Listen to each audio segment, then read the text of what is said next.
Here are 10 times Marge went too far. Okay, we're starting lightly with this one, but bear with me, because I'd argue this is a cardinal sin of any relationship. After visiting the mall, Homer buys a state-of-the-art treadmill with a built-in TV. However, instead of becoming the hunk he's always dreamed of being, he quickly becomes hooked on an old TV show called Stranded. Now, Stranded is a completely original concept, and in no way spoofing that other airplane crashes on a mysterious island show that once consumed all our pathetic little lives. What a great opening episode! And I'm sure everything they said will pay off handsomely! Poor, simple Homer. May you never change. Homer sets up a chair on the treadmill and with an army of snacks begins to binge Not Lost. However, after realizing Homer's appearance isn't changing, Marge ventures down to the basement and discovers his little binge-watching secret. Annoyed, Marge tells Homer to return the treadmill and an argument breaks out. Things are said, feelings are mildly hurt, and Homer forgets that he can walk on the floor. This is the stupidest fight ever! We've had stupider! Marge storms off and Homer continues to invest all his energy into a show where the characters definitely haven't been dead the whole time. Later on, Homer's obsession intensifies and he begins to ignore his family, including Marge's sexual advances, in pursuit for answers to nonsensical mysteries. Again, Not Lost, this is... Marge's patience is beginning to wear thin, and although that's understandable, it's what she does next that's really unforgivable. Homer throws a Stranded discussion group with Lenny, Carl, and Moe. However, they have already seen the show and keep nearly spoiling it for him. Spoiler! Marge comes downstairs with Maggie, who's unable to sleep with all the noise. Tired and annoyed with Homer's antics, Marge commits a crime worse than murder. You want to know what happens on your stupid show? Don't do it, Marge. Firstly, the mysterious island is 15 miles from Long Beach. Also, Doorway 3 led to hell, despite the series creators' repeated insistence it did not lead to hell. Well, at least she didn't spoil that the whole thing takes place on a piece of gravel in a cosmic kitty litter box. And the entire Strandiverse is a piece of gravel in a cosmic kitty litter box. My lord. Homer is heartbroken, and in his pain-fueled shock, tells Marge that their marriage is struggling before sulking off. Now, if this was real life, that would be it for The Simpsons. Marge would take the kids, Homer would take the box sets, and nothing would ever be the same again. Spoiler! This doesn't happen. Instead, Marge surprises Homer with a sexy last episode watch party, and all is forgiven. Let's just hope she's learned her lesson. Ah, the episode where Marge ruins a wedding, then tries to murder the bride. Congratulations! The episode starts with Bart learning that Otto, the crazy fun dude of the school bus, has a girlfriend who he wants to propose to. Otto takes the school bus full of kids to her work at the drive-thru, strips into his suit, and proposes in the most romantic way Otto can think of. Most women would probably prefer flowers, but good for them. The next day, the Simpsons get an invite to their wedding at 742 Evergreen Terrace. That's our address. Bart tells Marge he's the one who said Otto can have the wedding at their house, and being the easygoing, fun-loving mom she is, Marge agrees. The wedding day is exactly what a Simpsons wedding should be. Patty and Selma hate on men, and Principal Skinner is trying to urinate, exactly how every bride pictures it. Except... Oh, maybe not. While talking to Marge, Becky tells her that she's not into heavy metal and Otto's obsession drives her crazy. Marge tells her that she can fix that with gentle nagging. Great advice, Marge. Keep it up. Becky begins to walk down the aisle, but is surprised when Poison begins to play. Cyanide, a loving tribute to Poison. She unplugs the band and begins to cry. Marge consoles her and tells her that Otto is going to have to decide what's more important to him, the love of his life or heavy metal. No prizes for guessing what he picks. Otto drives off with the band and leaves Becky at The Simpsons. Marge apologizes, but spoilers, she's just getting started. The Simpsons offer Becky to stay with them, but Marge doesn't like the idea. However, as she's the one who ruined the wedding, she can't really argue. To start, Becky gets on well with the whole family, even giving Marge cooking tips. Ooh, I've always wanted to use rosemary in something. Everyone loves the dinner, but as they compliment each part of the food, Marge realizes they all love Becky's cooking more than hers. Not helped by Homer telling Becky that her potatoes are the best he's ever had. For God's sake, Homer, when will you learn? Things go from bad to worse when both Bart and Lisa start hanging out with Becky. She teaches Bart karate moves and paints Lisa while she's playing the saxophone. The last straw for Marge is when Becky tells her how she should roll socks without wearing out the elastic. music. Yes, I hate when things get worn out. Socks, welcomes. Subtle, Marge. Really subtle. Marge goes over to her sisters for some advice, and in typical Patty and Selma fashion, they scare the hell out of Marge, telling her she'll be dead in a week for letting an attractive woman into her home. They inform her that Becky will either shoot or boil her after seducing Homer. That night, while Marge is trying to sleep, Becky enters with a gun. That's actually a hairdryer. It's a hairdryer, Marge. Calm the hell down. Realizing she's going mad, Marge decides to go to the shops alone, but as she's driving through town, her brakes don't work and the very helpful cut brakes sign starts flashing. She crashes into everything and ends up in the police station. She tries to tell them that Becky cut her brakes, but Chief Wiggum can't help her. The law is powerless to help you. At a restaurant, Becky tells Homer and the kids she's found her own place to live. The kids are upset, but Homer is more interested in ice cream. The ice cream boat arrives. God, that's a lot of ice cream. And Homer dives face first into it, very quickly passing out. Becky starts giving Homer the kiss of life just as manic Marge walks in. She fights off the waiters before smashing a glass ice cream cone to use as a weapon against Becky. Killing her with an ice cream cone is just cold, Marge. Just as she's about to kill Becky, the police arrive and arrest Marge. Marge seems to get arrested a lot. She goes to court and the judges start questioning her about her life choices before they declare her utterly... I'm not insane! You didn't let me finish. Insane. Marge makes a run for it and has to hide from the doctors trying to capture her. She steals some clothes and heads to the library, searching for anything that proves Becky is a monster. As she realizes that Becky may not be that bad, she decides to head home and apologize, only to find Becky with a knife, about to stab Homer as Lisa and Maggie watch from behind in chains. You know, maybe this show is weird. Only joking, it's part of Bart's class project. Homer then reveals that he accidentally drained her brake fluid. Marge apologizes to Becky for being crazy and thinking she was trying to kill her and steal her family, only for Becky to reply, "Hey, no biggie. I was trying to steal your family." "Oh, well, so Marge was in the right? Kind of. Okay, then moving on to the one where Marge becomes addicted to gambling and Maggie almost gets eaten by a tiger. Strap in, guys. Springfield's having some money trouble, so Mayor Quimby calls a town meeting to see what suggestions the townspeople have to help fix it. Principal Skinner recommends legalizing gambling, and the town all think this is a great idea, including, and this might be the biggest shock in Simpsons history, Marge. Meanwhile, Lisa asks for Marge's help with her school project and Marge agrees. Remember this,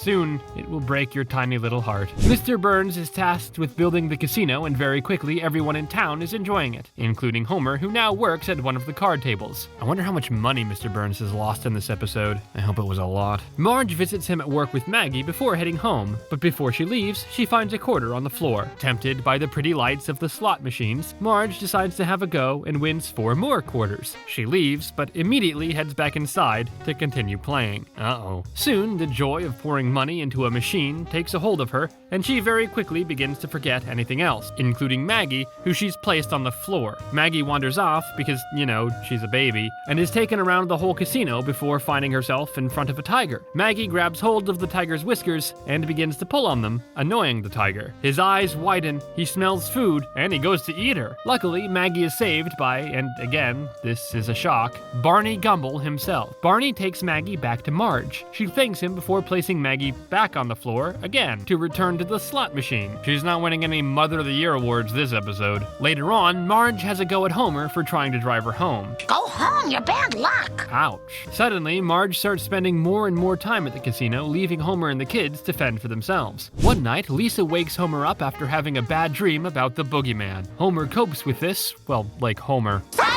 Boogeyman! He gets the kids together and they all hide out in the home. When Marge finally returns, she finds her family all huddled together while Homer has a shotgun in his hand. She apologizes for spending so much time at the casino and promises to help Lisa with her school project. The end. Nope, just kidding, she gets worse. Marge breaks her promise straight away and again becomes a slave to the slot machine. Lisa is forced to ask Homer for help with her school project, and after a little moaning, he agrees.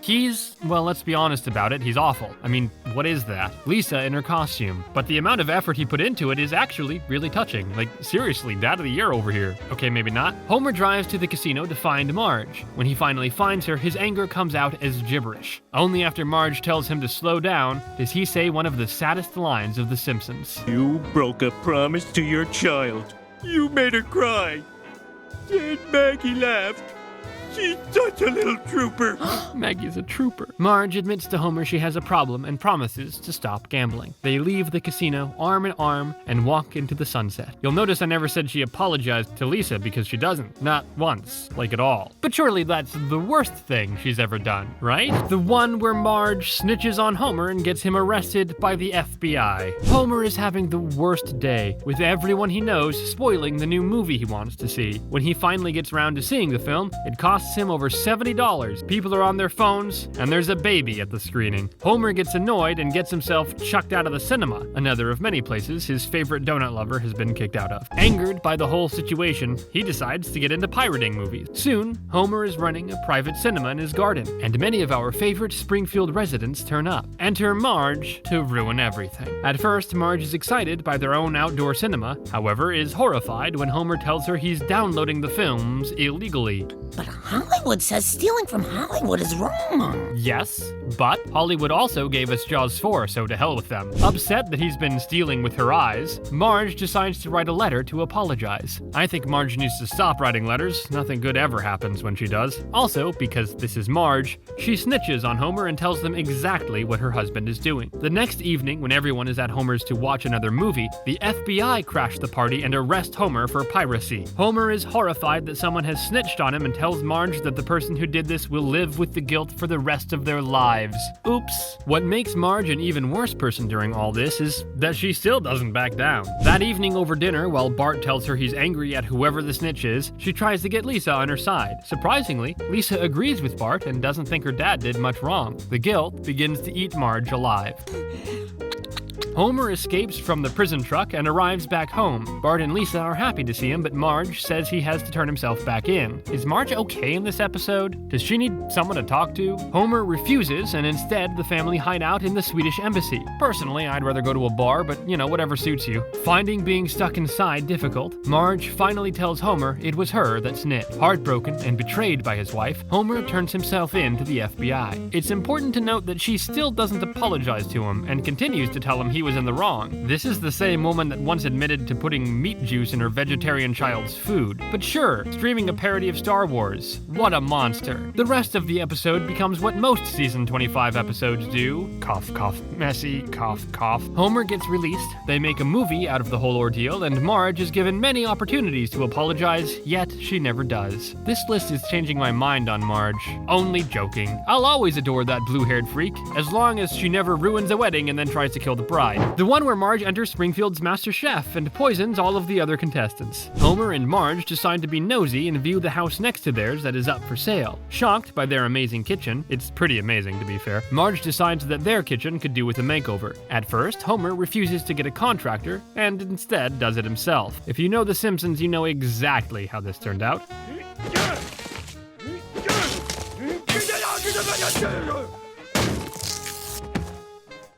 Man, that hurt. Marge finally gets a contractor, and after 2 years and $100,000, their new kitchen is ready. Marge cooks her first dish and everyone loves it. Later at the Quickie Mart, Marge learns that a baking competition is happening in town and that the winner will become the new face of Auntie Oven Fresh. You don't get prizes like that on MasterChef. She enters dessert-style hot dogs and is accepted into the competition. Marge is excited, but this is The Simpsons, and nothing is ever that easy in the town of Springfield. As Marge starts the first round of the contest, she quickly realizes that all the other contestants are out to win and will happily burn anyone's souffle to get the prize. She's constantly mocked, her dishes made fun of, and her hot dog desserts are burned by another contestant. It's too late for Marge to start again and has to rush to get her dish into the judging room before it closes. After skidding across the floor James Bond style, Marge makes it inside. The same cannot be said for everyone. I guess I was the last one. Damn it.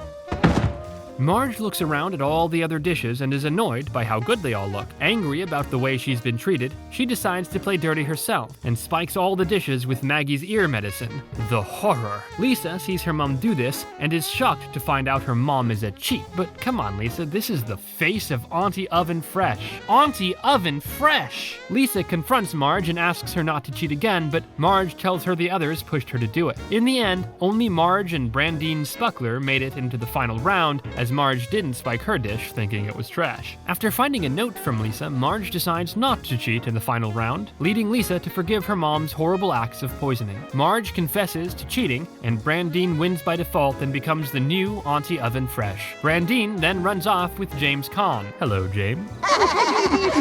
It's not your standard MasterChef episode, but it's a lot funnier. Ah, the one where a beloved cartoon character tries to cancel beloved cartoon characters and sends the whole town nut. We start, how all good Simpsons episodes do, with Homer trying to do something nice for Marge and everything going wrong. This time, Homer attempts to build a spice rack, but while doing so, Maggie sneaks up behind with a mallet and hits him over the head. The cute little psycho. Marge is shocked that Maggie would do this, until later on, while Itchy and Scratchy is on the TV, Maggie once again tries to kill Homer, this time by stabbing him with a pencil. It's getting less cute now. So television's responsible. Shocked by the violence, Marge bans Bart and Lisa from watching the show and turns it off. She then begins to write what I can only describe as a strongly worded letter to the producers of the show, telling them to stop showing so much violence in their cartoons. They soon write back, telling her that she can't make it different. This leads Marge onto a warpath. I'll show them what one screwball can do. With every well-known complainer in Springfield, hello Helen, Marge forms an angry mob called SNUH, Springfieldians for Nonviolence, Understanding, and Helping, and they begin protesting outside the Itchy and Scratchy studios. Like all good protests, there's signs and marching, but I'd have listened more if they'd written a song. Where's the strongly worded song, Marge? Well, song or no song, the protests start getting popular, and soon more and more people join the group now protesting the Krusty the Clown show. The Monsters! Can't a swearing alcoholic be a role model for kids these days? Later, with the mob being such a success, Marge appears on Smartline, hosted by the one and only Kent Brockman. She confronts Roger, the producer of Itchy and Scratchy, and tells all concerned parents to write in with more strongly worded letters asking for the show to change. Ironically, some of these letters are quite violent themselves. I will never watch your show, buy any of your products, or break if I see you crossing the street. After receiving so much hate, Roger backs down and agrees to get rid of the violence in his cartoons. Marge helps write the new, toned down, boring as hell, why would anyone ever watch this, episodes of Itchy and Scratchy. They contain the exciting episode where they drink lemonade and talk, a moving dance scene, and a lovely little bedtime story. Since the new episodes, Maggie is no longer trying to kill Homer, which makes Marge happy. But the kids of Springfield hate the new show and instead make the brave decision to play outside. With the parks full and kids no longer wasting away in front of the TV, Marge and Homer are happy, with Homer calling this the new golden age. The end, well, enter Michelangelo's David. The famous statue is going on tour, and one of the stops is little old Springfield. The members of SNU want to protest the statue, calling it unsuitable for children, but Marge doesn't agree, and instead believes the statue is a masterpiece. But that's Michelangelo's David. It's a masterpiece. It's filth. Obviously, Marge is in the right, but the members of SNU don't see it this way. Marge admits that she can't censor one form of art but not another, and admits defeat. Without Marge's nagging, Itchy and Scratchy returns to its good old-fashioned violence. The playgrounds go back to being empty as the kids of Springfield return to rotting in front of a screen. How it should be. Marge and Homer go to see the sculptor, and Homer tries to show interest. This is a very good episode for Homer. Well done, lad. But Marge is upset that Bart and Lisa aren't there and are instead watching TV. Homer cheers her up by telling her that the school will force them to go. The episode ends with no real lesson learned and violence being back in the world. At least no one was arrested. Unlike Orange is the New Yellow, the one where Marge enjoys her prison sentence far too much. I get it, sometimes you need a break, but purposefully staying in prison seems a bit much. Marge is struggling to take care of the kids, and everything she does seems to go wrong. While trying to help Lisa with a school project costume, Maggie spills her food down Marge's dress. Bart tries to help, but causes chaos when he messes up with the chemical products.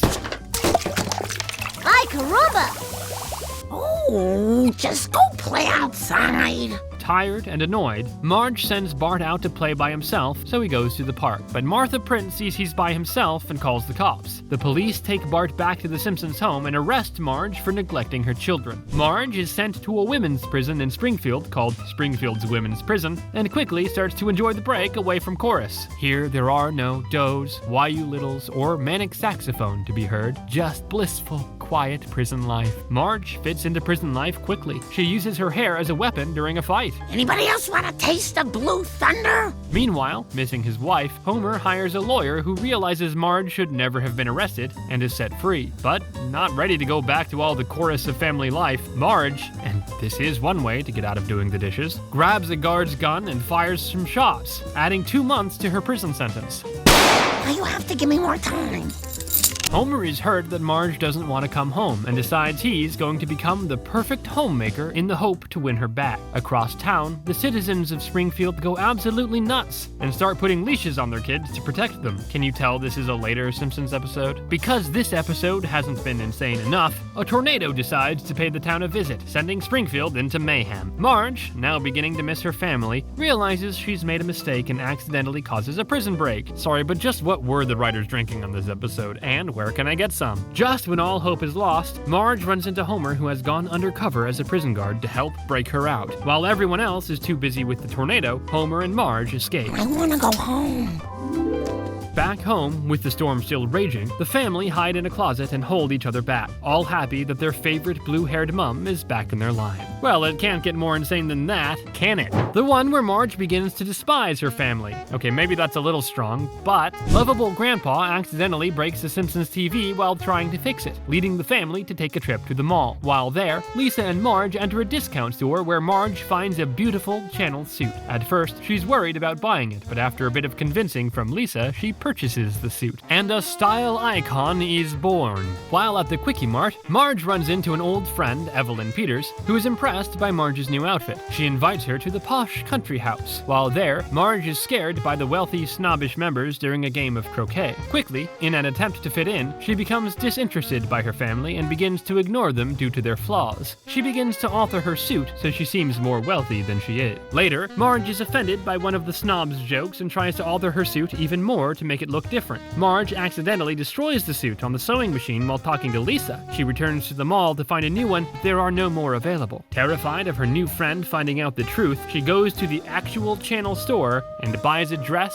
for $3,300. How much money do the Simpsons actually have? She arrives downstairs and everyone is amazed at how beautiful she is. She tells them to hurry up. Lisa asks lots of questions excitedly about the dress, eventually leading Marge to sternly tell her daughter to stop. When she and the rest of the Simpsons arrive at the party, Marge criticizes the behavior of everyone in her family, including Maggie. Homer tells Marge that he and the kids will be silent and just stand in the corner the entire night. Homer then tells the family that they should be grateful to Marge for making them see how terrible they really are. Marge realizes that she's changed for the worse and tells the family their good points, like Homer's in-your-face vulgarity, the way Lisa speaks her mind, and Bart being a good person too. She then confesses about the dress, but says they have a $3,300 credit at Chanel. We end with Marge and the family at Krusty Burger enjoying some nice family time. The one where Marge gets really angry at Lisa for becoming president. Yes, really, sometimes. When a show goes on for a long time, characters sometimes act differently to how they used to. Other times, characters become insane. The episode starts with the Simpsons family going to a magic psychic man's shop. The usual madness happens. Bart offends the man and Homer gets stuck in a straitjacket. So far, so good. Then the Simpsons are offered a tarot reading, and because the story needs them to, they accept. Here, they're told that one day Lisa and Marge will fall out big time. It's a future episode, everyone. Strap in, we're off to the future. We flash forward to the day Lisa needs to decide what college to attend, but instead of being excited, Lisa is having doubts. The dream of college had faded, and now she doesn't want to go. She panics that she's wasted her childhood and doesn't want to study anymore. Here's where things turn absolutely nuts, and I mean nuts. Marge throws a party for Lisa to decide what college she wants to go to,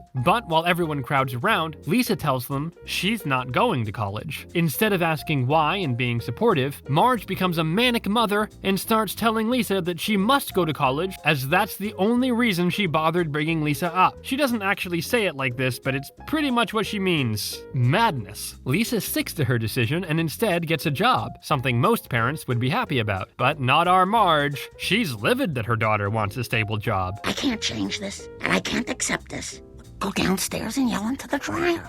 After a bad day at work, Lisa decides that she can use her intelligence for good and will make a school for disadvantaged people who need extra help. Again, Marge is fuming and sees this to be a waste of life. Honestly, Marge is awful in this episode. Like, get in the bin. Lisa's life goes from strength to strength, and because this episode is only 20 minutes, it's not long before Lisa becomes president. Now, of course, this is when Marge decides that she's been in the wrong and apologizes. Nope, try again.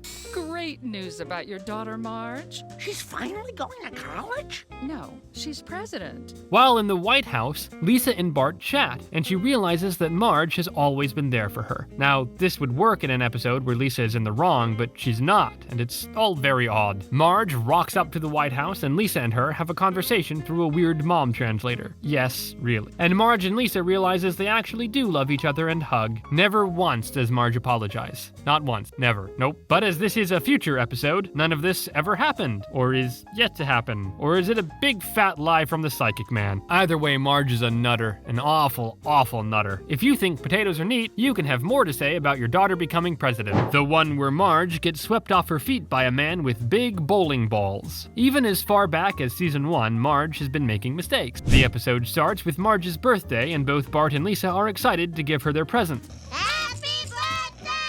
But Homer, being Homer, has forgotten Marge's birthday and thinks the pancakes are for him. Quickly, he rushes off, hoping to find the perfect last-minute gift for his wife, not without critiquing the food hall first.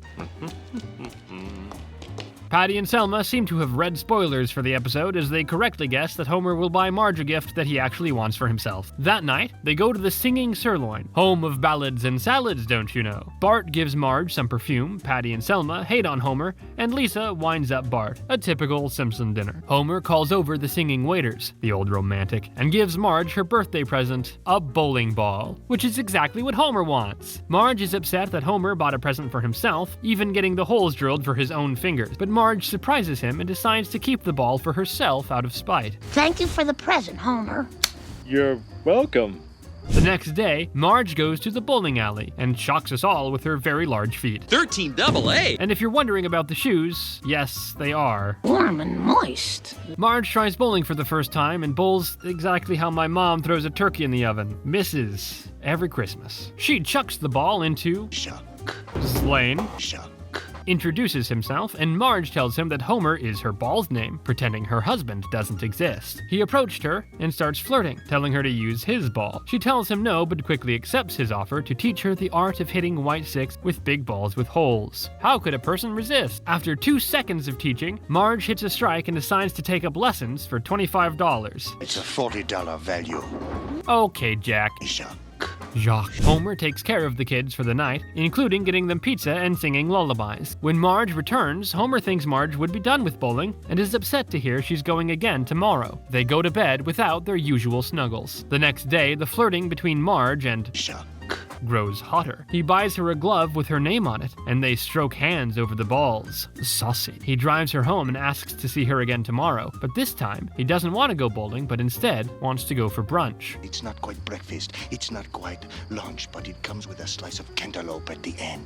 At first, she says no, but after a romantic bowling analogy, she agrees to go. As she gets into bed, Homer goes to talk to Marge, but doesn't, and they go to bed without their snuggles again. The next morning, Marge makes Bart and Lisa the most amazing pack lunches out of guilt. Bart is oblivious, but Lisa knows that something is wrong. Marge and Shuck.